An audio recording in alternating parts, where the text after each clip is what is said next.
And I'm Jen. And we're SpielMill. And today we're going to talk about one of our favorite mechanisms and our top 10 games in that mechanism. And that is worker placement. We love worker placement. Love it so much. Juicy little worker placement. Give me little workers and place them around the place. Yeah, and in fact, Agricola, I talk about this a lot. It was my gateway game, and part of it was that worker placement. To me, that mechanism was so interesting and different than anything I'd ever experienced in a game, and it hit all my little dopamine receptors. So yeah, all right, sure. And so if you don't know, and if you're watching this, you probably do know, but what worker placement means is usually at a space you have a pool of workers. Each player has their own set of workers, like 4 little pink meeples or something, and then there's a bunch of spaces on the board, and you place your meeple on that board, on that place, to get to do something, or to get resources, or get an action, or something like that. And so it's not quite like open world sandbox, but it is very much, you know, a turn is structured by placing your meeples out on the board to do things. Yeah, and a worker doesn't have to be a meeple. It could be a die. It could be a lot of things. Now, we did a filter to create this list. We did a filter based on Board Game Geek's games that are tagged as worker placement. So there might be a game that fell out of this purview that we didn't think of. Yeah. So for sure. If it wasn't tagged that way. Yeah. So. All right. All right. Are you ready? Yeah. Let's start with honorable mentions. Yes. Dun, dun, dun.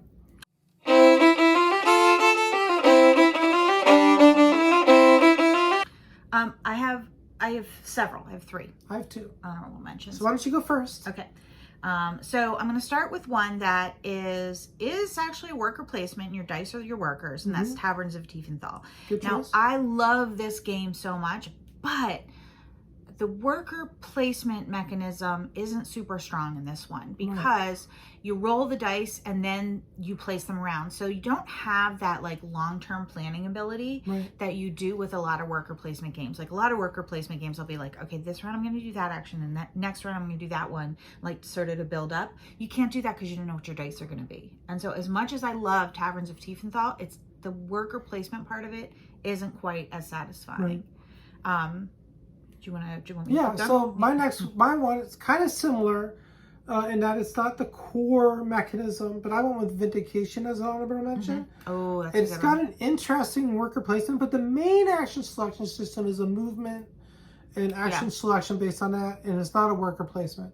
But there is a worker placement system with the cubes that is quite interesting and unique in how it works. So. Yeah, I almost had Dampierre on my list, but it's not like really super worker placement, which is why I ended up bumping it off. So my next one is straight up worker placement, super worker placement. That's all it is, right? And that is Brewcrafters. The reason why it's an honorable mention, I love this game a lot, is because it is sort of the most simple version of worker placement. It is, yeah. You put a worker down, you take an action or get something back. That's it. There's no... Okay, so you went with creativity a little bit. I kind of did. I kind of thought about how the worker placement mechanism itself featured in the games. And so a lot of them are ones that are a little bit more juicy than just place a worker down, get something back. I mostly went purely on how much I liked the game. So there's some of that in there too. But my next honorable mention is a really good worker placement game that I really do enjoy. It is a pretty straightforward worker placement game, although with the expansion it has some cool twists, and that is Champions of Midgard. It is placing dice. You are placing dice, so that is one part of it. Yeah, that's... Wait, no, you don't place dice. You place meeples. I'm sorry, you place dice when you get into a battle. That's what I was thinking of. That was up there. It was on my short list, but it didn't pop up, and I'm not even sure why. It started out in my top 10 and it got pushed out. So that's how it is. So my last honorable mention is Merchant's Cove. Good choice. And one of the things I really, really like about this is that each player has a different sort of set of worker spaces, a different set of actions. That's sort of the hook of the game, is that you play a different captain. Your captain has a different ability, different things to do. And because of that, worker placement is sort of subdued in it. It's stronger in some characters and less so in others. Some it's a much different thing. So I really love the game, and I think it has super creative mechanisms, but I think the worker placement isn't what makes it shine. Yeah, that's good. That's our honorable mentions. Yeah, all right. All right, ready for our top 10? Here we go. All right, number 10. All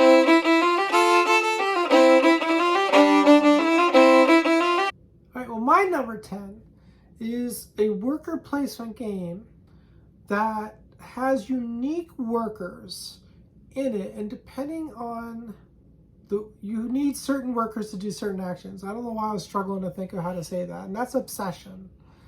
Obsession it's kind of like a card drafting game or a card play game mostly, but it's got the servants. You have to match the services. They power the cards and the tiles, and it's just interesting. I just think it's very interesting. I love it thematically. It's about Victorian era romance, and I love that. And it's just really fun. So I think it's I don't know, made my number 10 on the list. Yeah, I think I just counted it because, again, the worker placement isn't the core concept, I guess. Nevertheless, if I thought about that more, I might have bumped it. But I didn't think about it that much because I like it theme wise, and it's an interesting game. This is we just bought the characters expansion, but the upstairs downstairs expansion adds different characters, workers that you can use. The upside down expansion has monsters. Monsters. The upside down. Stranger Things did. All right. That's it. I'm going to shut up now. No, that was good. All right. So my number 10 is Abomination, Era Frankenstein. All right. Good choice. And it is just a worker placement game. Just love it so much. It's high in my top. I think it's in my top 10. But you're placing out your meeples and you're getting body parts to make a body, to make a Frankenstein. But one of the things that makes it really interesting is that there's a cost inherent in doing some of those things. Like if you murder somebody, you're going to get the best body parts, but it's going to eat away at your humanity, and you're going to have to do something else to mitigate the bad impact of that. And so while the worker placement is just straight up worker placement, there is there's an extra level of strategy and thinking to how you place your meeples, because there's going to be consequences that you're going to have to try to mitigate if you want to win the game. Yeah. Which I do. Which is interesting because we play Abomination a standard way to play, and a lot of people only like it allegedly if they use they came with streamline rules. Yeah. But I think it's great the standard way to play. It is longer. It is a long game. But we don't mind that because it's so immersive. Yeah. You lose it with the streamlining. This was in my top 20, but not my top 10. All right, we're gonna have a very different list, I think. Yep. At least partially. I know there's gonna be some crossovers. So what's your number 9?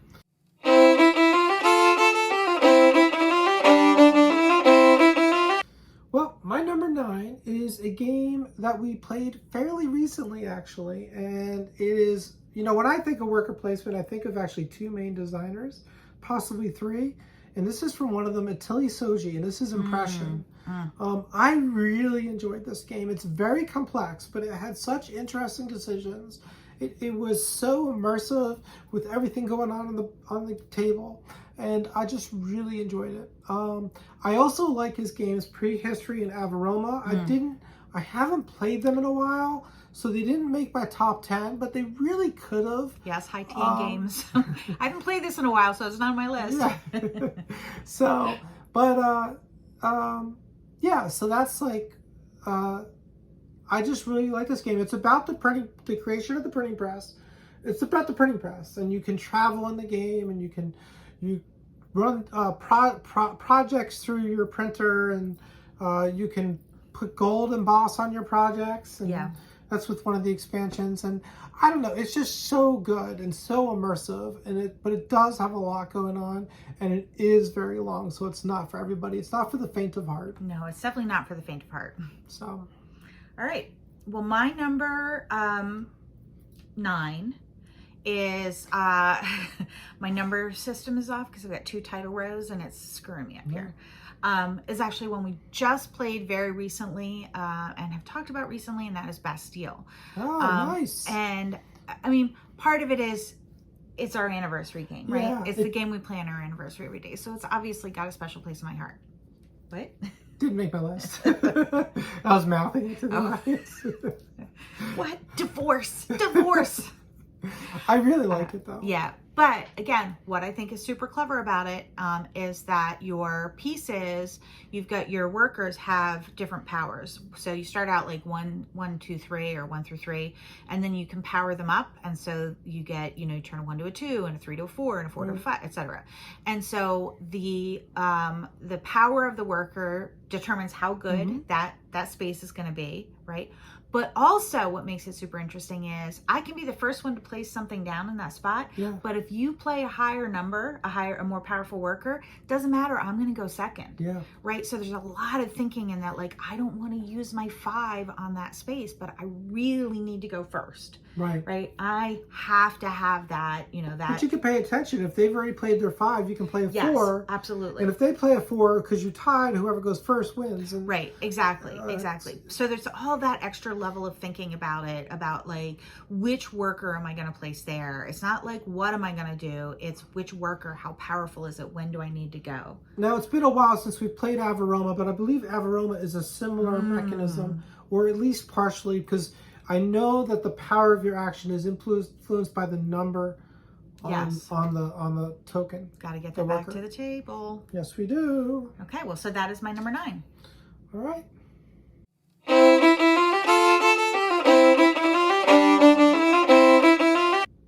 My number 8 is a game I've been playing a lot over the last year, and a lot of it on BGA, but I really come to love this game, and that is Lost Ruins of Arnak. Lost Ruins of Arnak is more of a medium weight game. It is, you've got a couple, the first couple times I played it, it felt a little too weighted towards the research track. Because you have a couple different ways to get points in this game. There's not a lot of different ways to get points. There's like 3 or 4 total, and main ones. And it seemed like the research track is overpowered. And in some ways, it is a little overpowered, but the game still really works, and it's really fun. You get really interesting decisions. It's got a little bit of deck building, but very little. It's got worker placement, but the worker placement is conditional on being able to pay for it. Yeah. And it's so. And then it's got worker movement, and I don't know, it's got a lot of things going on. So calling it a worker placement games, yeah, but it made the cut. It's basically Indiana Jones themes-wise, but it's really fun. Yeah, it is really fun. I really enjoy this game as well. Yep. All right, well, my number 8 is a crossover. Oh boy, already? You've already mentioned it. Impressions. Oh, wow. Yeah, I love this game so much. That's amazing. And one of the things I like about it is that the worker placement part of it is again, interesting. It's got more decision space in it. So you're not just picking a worker up out of your pool and setting it down. You're moving a worker from one space to another. You can only move certain distance and only along certain pathways. So that already is, extra decision space. And you're thinking 3 turns ahead, like, because I know I need to do that thing over there. I've got to go in that direction or figure out a way that I can get there quickly. So I can't go to the way other side of the It's that similar to Vindication in a way. Yeah. In a way. Yeah, it is. And then there's also 2 actions on each space. There's a more powerful top action and a weaker bottom action. But if you do the top action, you have to tip over your guy, and it takes an extra turn to lift him up. Yeah. But again, there's ways to write them. When you write them, you get something out of it. Yeah. So there's planning, like, okay, I want to get action. Yeah, I want to tip over that one, because when I write it on the next term, I'm actually going to get a resource that I need. Like, there's just so much interesting decision space that happens in the worker placement outside of the rest of the game, which has a whole bunch of other stuff happening to it as well. So I really, really love this game. And, I know there's some recency bias, but I really think a lot of designers are doing really interesting things with the worker placement mechanism. And this is a great example of that. All right. Good choice. All right.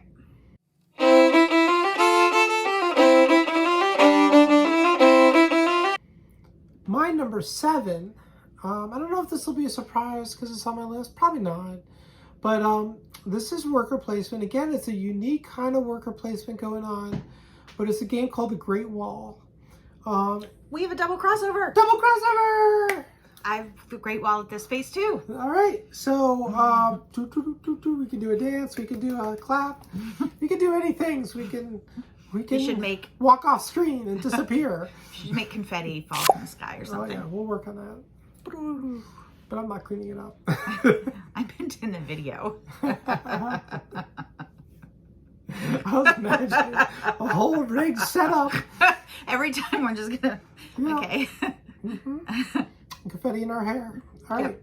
So anyway, what I was trying to say is the Great Walls is fantastic. We can both talk about it. Yep. It's a fantastic worker placement Super game. juicy. It is a competitive game, but you have a semi-cooperative action where you have to defend against invading forces. But the better you defend yourself, the more bonuses you're likely to get. And so Yep. it works out into the competitiveness of the game. Yeah, this one, we were just looking at a Kickstarter on something that was like battling, and I was like, I could do that if we're battling the monsters together, not each other. Right. Like the Great Wall. This to me is definitive of that type of game where Right. it's competitive, and there's fighting, but we're not fighting each other. This is probably the least focused on worker placement of the games in my worker placement So, list because there's so much else going on. But it does have worker placement as a sort of main action driver. And what is so interesting about it is that a number of the spaces don't actually activate until they're full, right? And so there's that cooperation piece with whoever you're playing with, is that like, well, we need 5 meeples on that space. I'm not going to put down 5, but I know that Jane wants that too. So I'm going to put down 2 or 3 and hope that she puts down hers as well. And then we both reap the benefits. And so, I mean, I think we even did some negotiation on that too, which maybe you're not supposed to, but it really worked for us. I think that's part of the game. Okay. Talk about it like, oh, no, they're not locked into doing it. They can change their minds. But you make deals with other players and you can follow through. Yeah. And that to me was super interesting. It was a nice way of making worker placement spaces less competitive. Yeah. There's still some competition in there. You want the more powerful space or whatever, but you know, it's not like if I take that move, you can't do it and you're out of luck. Like no wood for you. You're not going to be able to add on to your house like Agricola for 3 rounds because no one's going to let you in the wood space. Yeah. Yeah. All right. So that is our number 6. 7. Our number 7 is The Great Wall.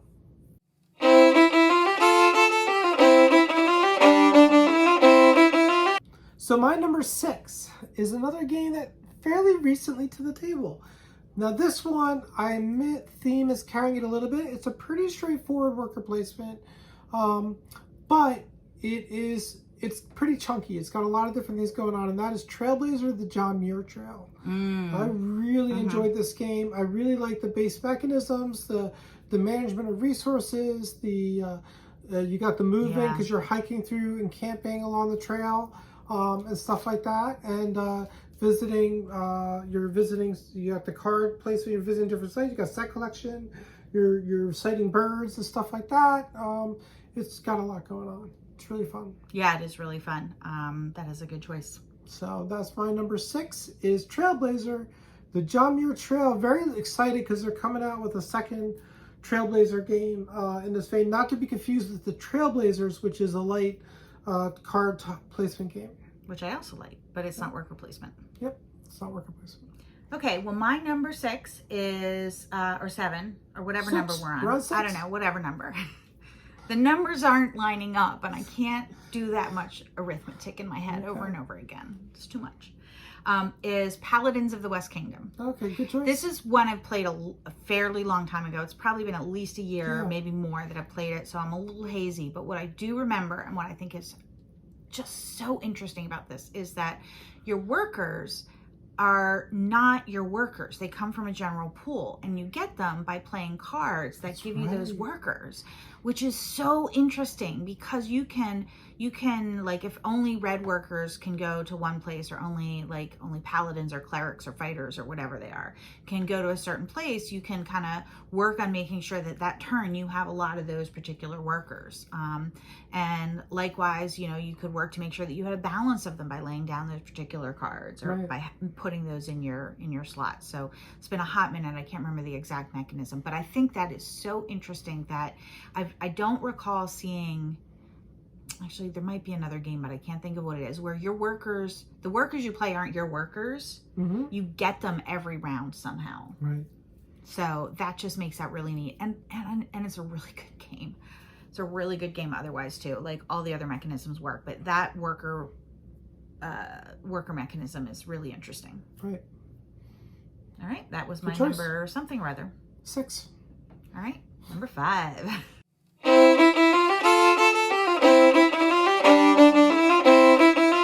My number 5 is a game that I really love, and this is probably representative.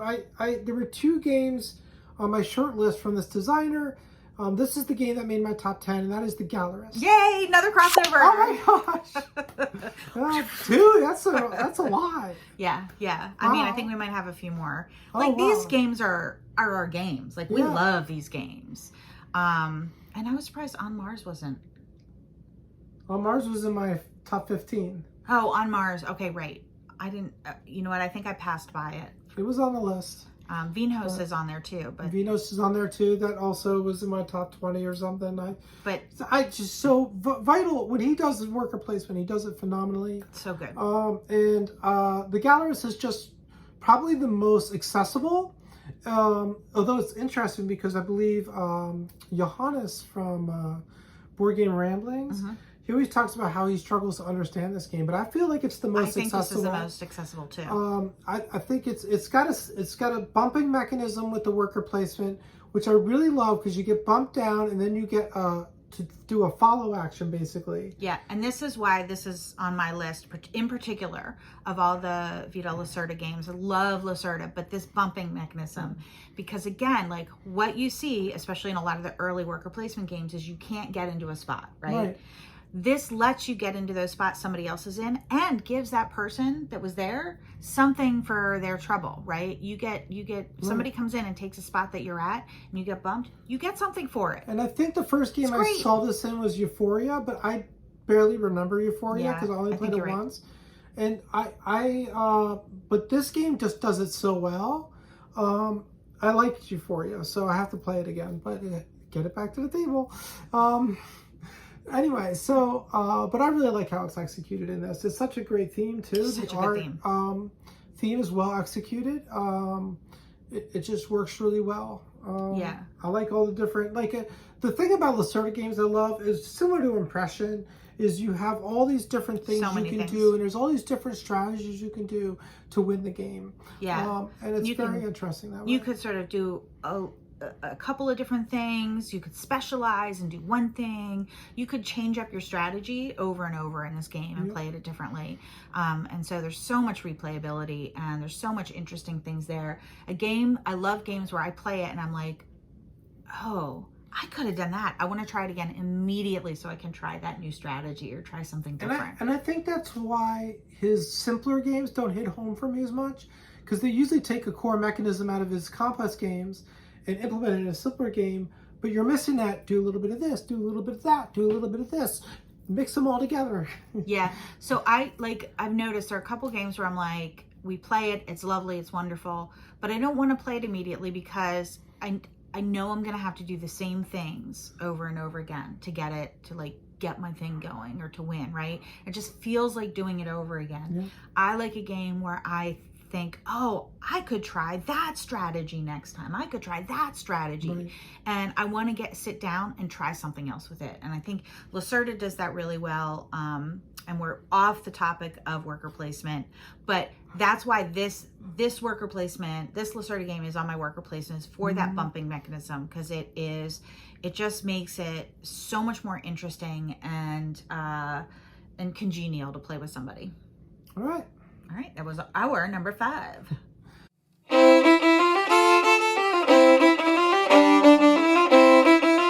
So my number 4, Now, this is kind of a cheat, but only slightly, because it's 2 games, but one's a re-implementation of the other.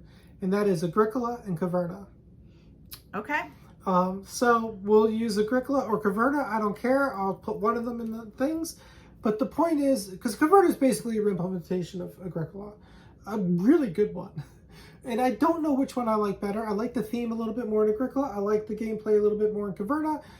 It's a little more open and a little more interesting, a little more choices, a little less tight.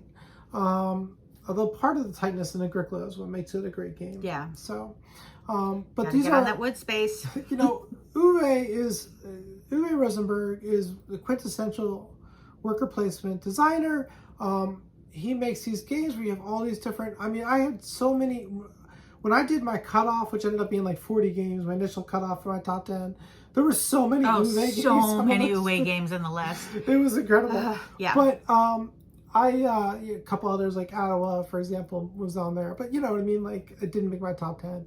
I love the decisions in this. I love that it's just farming and mining and I don't know. It's interesting to me. I will say one thing about Agricola that I really love, and it's true for Caverna too. With Agricola, you know what actions are going to be there, but you don't know in what order, right? Yeah. And I think that's a clever way to sort of mix up the worker placement a little bit, is so that you know you're going to have kids on the farm eventually, but you don't know whether that's coming out the 3rd round or the 6th round or when it's coming out. And so do you go for the first player token the round before because you know Wish for Children's about to come out, but it doesn't come out? Like, what happens? You know, like, right. Are you prepared for both strategies? Yeah, exactly. So. And this is why I think worker placement is my favorite mechanism, is because of Agricola and Uwe. Like, it spoke to me. It was so different and unique from anything I ever saw. Like, So I combined them, but I think they're obviously, Caverna is a re-implementation of Agricola technically I believe. So I think it works. So that's my number 4, Agricola, Caverna. All right. Well, my number 4 is also one we played recently, and one whose name I am gonna mess up, is Jinyan. Oh, nice. Life of Gentry. That came close. That was in my top 15. Might have a little recency bias here, but it's really good. And one of the things I love about this is, so this actually also is a little bit of a twist on worker placement, because it's not free form. You can put your workers wherever. You have cards, right? And those cards are what determine where you can put your workers. You can play any card you want that you have, that you actually have. They're tiles, right? Or tiles, right? They're tiles, yeah. right? But tiles. You've got tiles that tell you which workers you can play, and there's like a couple different choices, so you're not like you have to do this, right? But you are limited, and so you've got to plan for a variety of strategies, and you've got to sort of set up those tiles too to come out in the order you need them to come out in. So that's one thing that's really clever. And then the second thing is, once you figure out where you're going to put your workers, there's also some strategy there, because whoever dominates that particular area, like, you're going to put your workers on a boat from that space. Those boats are how you're going to score points. And so you don't want to be left off of a boat. Right. And you might need to put your worker in a certain place so you can score points, even though that spot isn't the most advantageous for you. And so I think that is those sort of extra things make, again, the strategizing super duper extra, which is what I love in a game, right? And give you more decision space. And that's why I love, and it's beautiful. It's absolutely gorgeous game. Yep. That's why I love Jinyan, Life of Gentry, and that is my number 4. All right.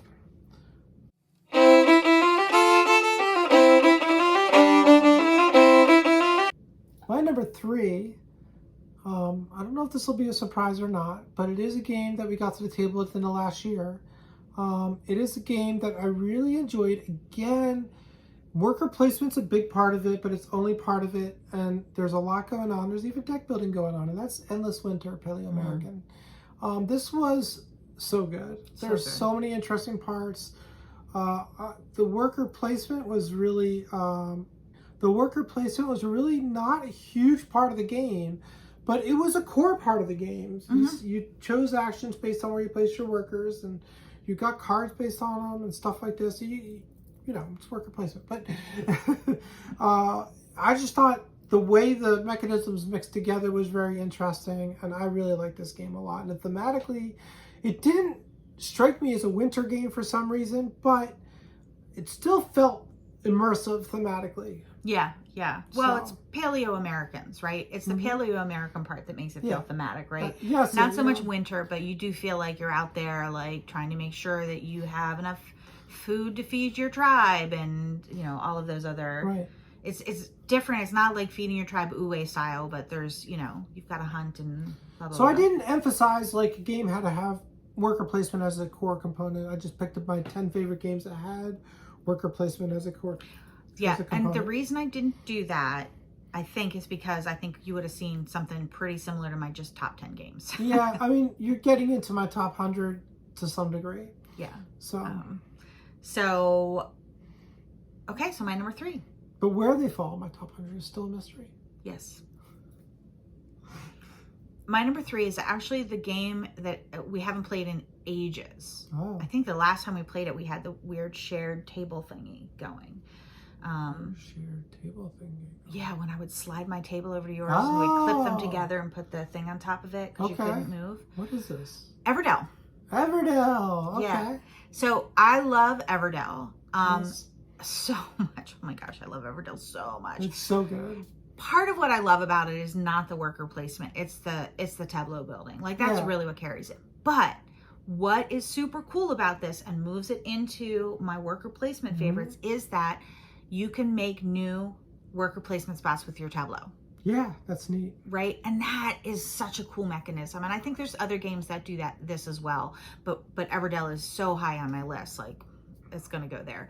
I think that's really neat that you've got these core spaces you're going to go, but as you get cards and as you build your tableau, a lot of them, yeah, they're point getters, right? But some of them are places that you can go get resources, and you're Yeah. putting your worker down there, and you're creating a whole new worker placement spot, and Absolutely. you're creating worker placement spots that I can go Yep. because you can go to each other's like tableau spaces. I'm not very which- good at that because I don't Yeah, I'm pay not enough either. attention to what other people are doing. I'm like in my multiplayer solo Yeah. game mode with Everdell, so I don't necessarily do that. But it's there, and I think that is just again a clever way to take my favorite mechanism, worker placement, and amp it up so that Yep. it's just even more. Because I love more. More is better. More is better. Okay. All right.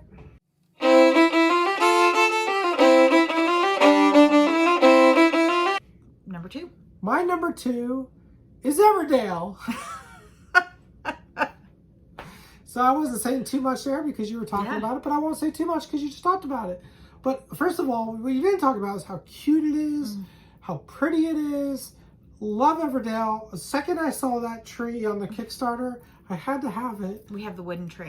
We of course have the wooden tree. We love this game. We love the table presence of the game. I love it with all the expansions involved. It's just a great game. It is so good. Yeah, the expansions, you're right. The expansions add so much to it. It gives you even more worker placement spaces. So, yeah. More Everdell. decisions. Yep. All right. All right, so that's my number 2. I'm not going to talk about it much because Jen just talked about it, but it's such a great worker placement game. And I do enjoy the worker placement game in this. But I also do enjoy the tableau building, like you said. Yeah. So, So my number 2, you've already mentioned, it is a crossover, okay. and that is Caverna. Oh, yeah, okay. Now, the reason why I have Caverna and not Agricola, Okay. and I love They're kind of... Agricola. It is a re-implementation of Agricola. Don't so. ask me to ever say anything bad about Agricola. But what I love about Caverna... Say something bad about Agricola. No. What I love about Caverna that's extra, remember, I like extra, is that your dwarves get weapons, right? And so they change in power Yeah, that is fun. over the course of the game. And you do that. You choose, are you going to do a weapon, like a raiding weapon strategy or not? Right. And if you power up your dwarves every time you go raiding, they get more powerful, right? So that's like now suddenly you've got dwarves that do different things, and you don't want to send a dwarf with a weapon to farm. right? That's a waste, although sometimes you have to. Yeah. But then there's also the tricky thing that you can't send out those powerful workers first. You have to go from least powerful to most powerful unless you pay for it. Right. And so I there, never want to pay for it. I know, I never want to pay for it either. But there I'm like, oh, please don't let Jane go to the like 3 rating spot. Don't go to the 3 rating spot. Don't go to the 3 rating spot. Oh, she went to the 3 rating spot. Damn it. Now I have to go to the 2 rating spot. That whole dynamic takes the worker placement up a level. And so you've got everything you've got pretty much with Agricola, without the desperate, actually with, I think, even more of a desperate need to feed your people. I think it's even harder to feed your people. The feeding is a little, it's aggressive. Brutal. It's aggressive. It's terrible. Because it's like every round for a while. I know. It is really bad. Almost every round. I think it's easier to feed your people in Agricola than Caverna. But it's basically got everything that Agricola has plus a little bit. So, yes, that's my number 2. Caverna. All right.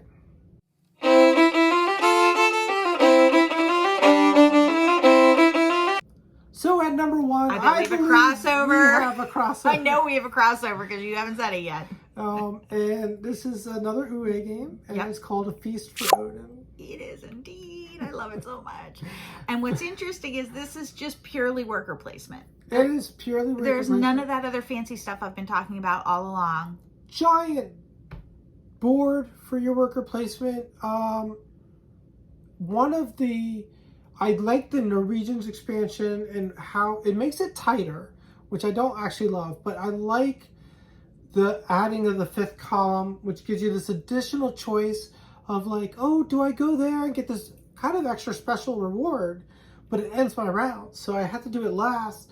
But do I do it? But if I do it with 2 workers, I get to play down a card too. It's like, well, and there is that, like, I really need that space on the 5th column. Like, I'm watching to see how quickly you're going through your Vikings or dwarves or whatever they are, Vikings, I guess. And like, I know I need a spot. I got to get there before you get there. It gives you an incentive to go out early, because otherwise you want to go out last because you want to get the first player marker.